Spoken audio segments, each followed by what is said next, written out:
Hello everyone.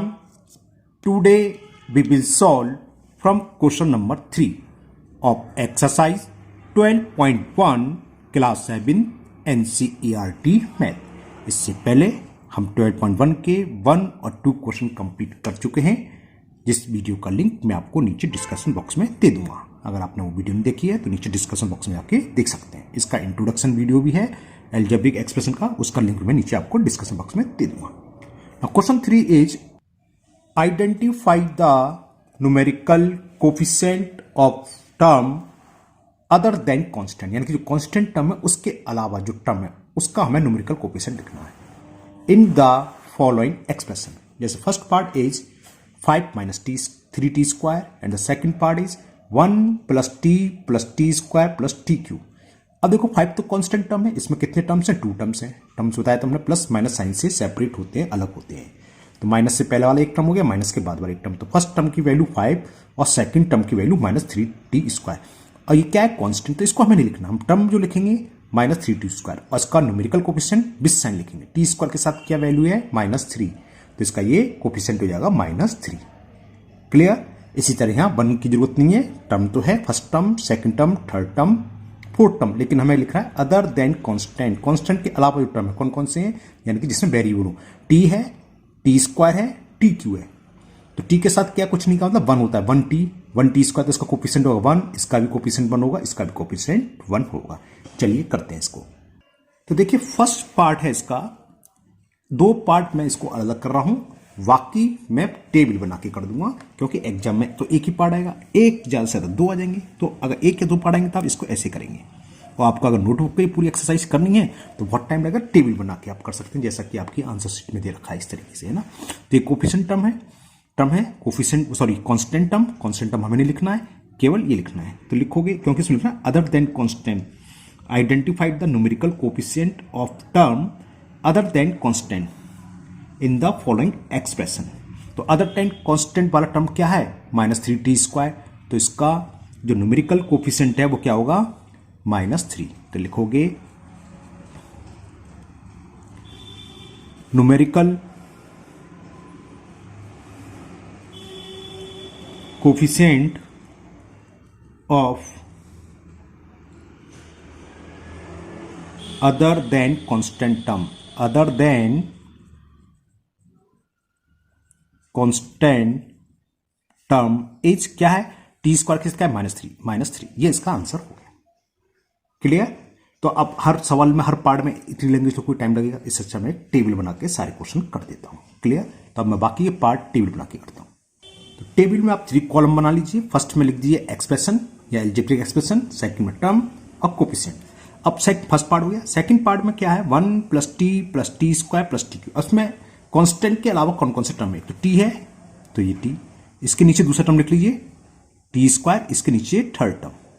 अब coefficient में इसका कोफिशिएंट, टी का मतलब क्या होता है ये आपको लिखना नहीं है, मैं आपको समझाने लिख रहा हूं। टी का मतलब 1 × टी, तो कोफिशिएंट क्या हुआ? टी का न्यूमेरिकल कोफिशिएंट हो गया 1।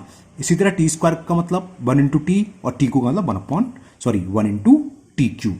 तो इन तीनों का कोफिशिएंट हो गया न्यूमेरिकल कोफिशिएंट 1 1 1, यानी कि सेकंड पार्ट का आंसर हो गया। ठीक है ना? आपसे देखो सम तुरंत हो गया, हर एक में लिखना पड़ता, फिर हर टर्म में तो टाइम लगता।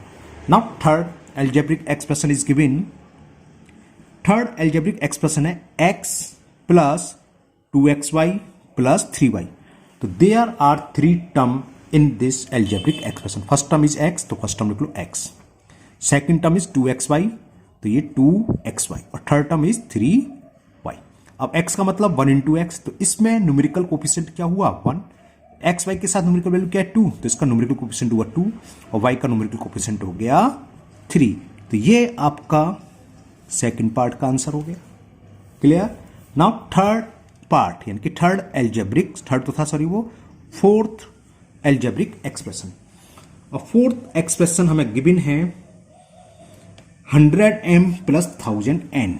ये दे रखा है हमें 100m + 1000n। तो फर्स्ट टर्म क्या है? 100m, और वो कितना है? 1000n। तो इसका न्यूमेरिकल कोफिशिएंट m के साथ क्या इनटू में 100 बिस साइन, अगर माइनस होता तो माइनस लिखते। 100 और n का कोफिशिएंट क्या है? 1000। तो ये इसका न्यूमेरिकल कोफिशिएंट हो गए दोनों टर्म के। क्लियर? तो ये आपका fourth part complete. Now fifth part. In fifth part algebraic expression is minus p square q square plus 7pq। अब उसका फर्स्ट टर्म क्या है? प्लस से पहले जो प्लस माइनस सेपरेट रहता है, प्लस से पहले क्या? Minus P square Q square. तो फर्स्ट टर्म तो हो गया minus P square Q square और सेकंड टर्म क्या है? Plus 7pq। क्लियर? अब पी स्क्वायर क्यू स्क्वायर के साथ क्या? माइनस, माइनस का मतलब -1।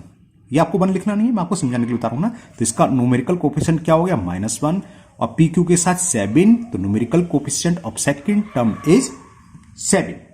समझ में आ गया होगा, है ना? अब तो आपको समझ में आ गया होगा मुझे लग रहा है। Now next six part. In the six part algebraic expression is 1.2a plus 0.85। तो इसमें हमने जितने भी टर्म है, 2 टर्म से दोनों टर्म्स को लिख लो। पहला क्या है? प्लस से पहले 1.2a और दूसरा क्या है? 0.8b। ये तो टर्म्स हो गए other than constant, constant term के अलावा। इसमें कांस्टेंट टर्म है भी नहीं, खैर, है ना। तो अब इसमें ए का कोफिशिएंट क्या है? 1.2, तो ये इसके न्यूमेरिकल कोफिशिएंट हुआ। कोफिशिएंट हो गया 1.2 और बी के साथ क्या? 0.8। ये इसका हो गया 0.8 इसका coefficient. Clear? Now seventh part. In seventh part algebraic expression is 3 छोटा सा है 3.14 आर स्क्वायर। एक ही टर्म है, ये टर्म है, तो टर्म की जगह ये आ जाएगा 3.14 आर स्क्वायर।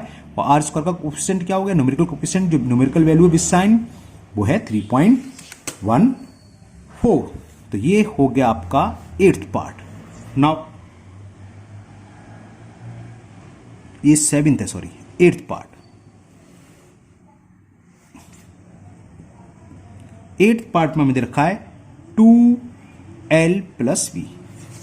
अब इसका मतलब क्या है? इसका मतलब 2 का अंदर मल्टीपल करोगे तो ये होगा 2l प्लस 2 का b में करोगे 2v। ये तो हुआ। तो फर्स्ट टर्म की वैल्यू क्या हुई? अब 2l और सेकंड टर्म प्लस के बाद जो आ रहा है वो 2v।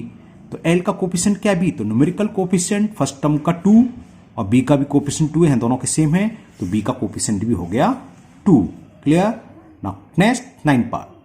9th part is 0.1y plus 0.01y square. तो फर्स्ट टर्म क्या है? फर्स्ट टर्म लिखो 0.15।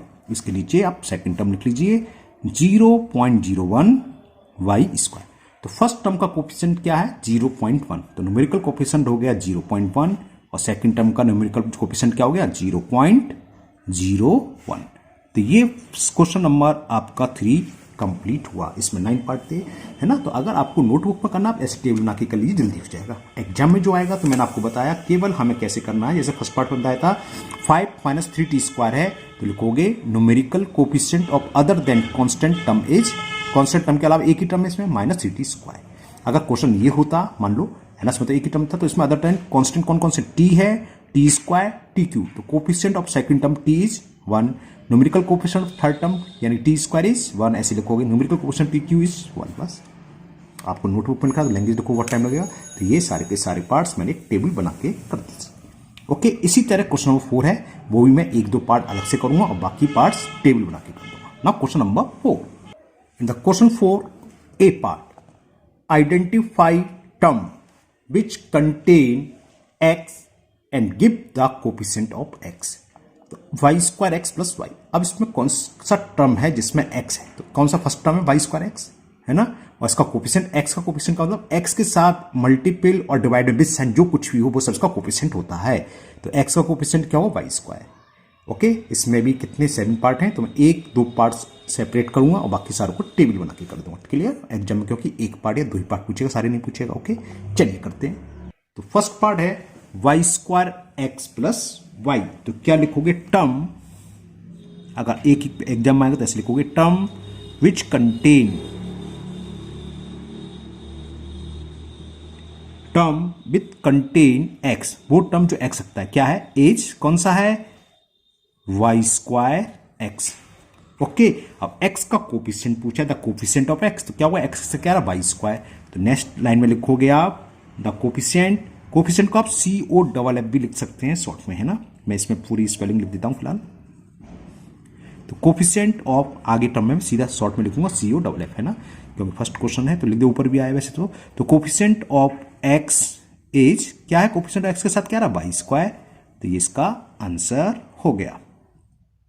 नाउ सेकंड पार्ट में हमें दे रखा है एल्जेब्रिक एक्सप्रेशन दे रखा है 13y स्क्वायर, और ये 4 का a है ना, a का first part 13y square minus 8yx। तो वो टर्म कौन सा है जिसमें x है, कौन सा है, सेकंड टर्म है माइनस 8yx, तो भी लिखोगे term which contain x is कौन सा है, माइनस 8yx, और x के साथ क्या है, माइनस 8y, ये इसका कोफिशिएंट हुआ। द कोफिशिएंट ऑफ x, हाँ इसको शॉर्ट में ऐसे CO double F, the coefficient of x is क्या है, माइनस 8y, ये सेकंड का आंसर हो गया। अब बाकी पार्ट में टेबल से कर दे रहा हूं। ओके, एक का थर्ड पार्ट दे रखा हमें x प्लस वाई प्लस 2, तो मैंने यहां इस तरह से कॉलम बना लिया, फर्स्ट कॉलम में एक्सप्रेशन, सेकंड में टर्म विद x, इसमें जो टर्म जिसके साथ x आ रहा है वो लिख लो, एक ही टर्म है x तो लिख लेंगे x, coefficient of x, x के साथ अभी ऊपर समझाया था, x का मतलब 1 इंटू x, तो कोफिशिएंट ऑफ x इज 1, बस ये थर्ड पार्ट हो गया। Now fourth part is given, expression दे रखा है 5 प्लस z प्लस zx, तो वो टर्म लिखो जिसके साथ x आ रहा है, वो कौन सा है, zx, तो कोफिशिएंट ऑफ x, x के साथ क्या है इनटू में z, तो ये कोफिशिएंट ऑफ x हो गया। फिफ्थ एल्जेब्रिक एक्सप्रेशन दे रखा है 1 प्लस x प्लस xy। अब यहां x के दो टर्म हैं, एक तो है x और दूसरा है xy। इस वाले टर्म में x का कोफिशिएंट 1 और इस वाले टर्म में x का कोफिशिएंट y। ओके, तो ये 1 and y is the coefficient of x। Now 6 is 12xy square plus 25, x वाला टर्म एक ही है, कौन सा है, 12xy स्क्वायर, x का कोफिशिएंट क्या है, x के साथ क्या कह रहा है इनटू में 12 भी है और y स्क्वायर भी है, तो it is the coefficient of x 12y square. Now last seventh part छोटा सा है, इसमें भी दो टर्म में x दे रखा है 7x plus x y square. अब x वाला टर्म एक तो 7x है और दूसरा x y स्क्वायर है, ठीक, इसमें x का कोफिशिएंट क्या है, x के साथ क्या आ रहा है मल्टीपल में 7, यहां x के साथ क्या आ रहा है y स्क्वायर, तो it is the coefficient of x in second term, the first term coefficient of x is 7 and coefficient of second term is y square. Clear? Now B part of question number 4, identify term which contain y square, same ऊपर की तरह हो गया, उसमें x का देखना था which contain x या which contain y square and give the coefficient of y square, same बिल्कुल ऊपर की तरह। चलिए करते हैं, यहां हमें कौन सा टर्म लिखना है जिसमें साथ y स्क्वायर हो, जैसे इसमें आ रहा है minus x y square, y square है तो ये इसका कोफिशिएंट क्या हो गया, वाई स्क्वायर के साथ क्या है माइनस एक्स, तो minus x is the coefficient. तीन ही पार्ट है, चलिए करते हैं पेज पर। तो ये मैंने लिख लिया expression term with y square and coefficient of y square. तो फर्स्ट था 8 माइनस एक्स वाई स्क्वायर, तो वाई स्क्वायर टर्म कौन सा, सेकेंड टर्म क्या है ये minus x y square, y square के साथ क्या है इनटू में माइनस एक्स, तो कोफिशिएंट ऑफ वाई स्क्वायर क्या हो जाएगा माइनस एक्स। ये फर्स्ट पार्ट आपका हो गया। नाउ सेकंड एल्जेब्रिक एक्सप्रेशन, वो हमें दे रखा है 5y स्क्वायर प्लस 7x, तो वाई स्क्वायर वाला टर्म कौन सा है, ये फर्स्ट क्या है 5y स्क्वायर, वाई स्क्वायर के साथ में क्या है, यहाँ वो इनटू में हो मल्टीपल में डिवाइड में वो उसका कोफिशिएंट होता है विद साइन, तो यहाँ केवल +5 है, तो +5 यानी कि 5 is the coefficient of y square. Now last part, third part, and the third part is, इसमें 3 टर्म में नीचे लिखता हूं 2x square y minus 15x y square plus 7y square. तो किस किस टर्म में y स्क्वायर आ रहा है बोलो, इसमें आ रहा है नहीं आ रहा, सेकंड में आ रहा है, तो सेकंड टर्म की वैल्यू लिखो, क्या है -15xy², और थर्ड टर्म क्या है 7y²। सेकंड टर्म में वाई स्क्वायर के साथ क्या है -15x, तो it is the coefficient of second term, यानी कि coefficient of y² in second term, and the coefficient of y² in third term is क्या है y² के साथ मल्टीपल में 7, तो ये हो गया 7। ओके, तो ये question number 3 and question number 4 complete हुए। आज के वीडियो में ये दो क्वेश्चन कर रहे हैं 3, 4। मुझे उम्मीद है दोनों क्वेश्चन आपको बहुत अच्छे से समझ में आ गए होंगे। फिर भी अगर आपको कोई डाउट है तो आप कमेंट बॉक्स में कमेंट करें, मैं उसको दूर करने की पूरी कोशिश करूंगा। अगर आप पहली बार चैनल पर आए हैं तो चैनल को सब्सक्राइब करना ना भूलें, साथ ही साथ बेल आइकन जरूर प्रेस करें, जिससे आगे जो भी वीडियो अपलोड होगी उसका नोटिफिकेशन आपको मिल जाएगा और वो वीडियो आपकी मिस नहीं होगी।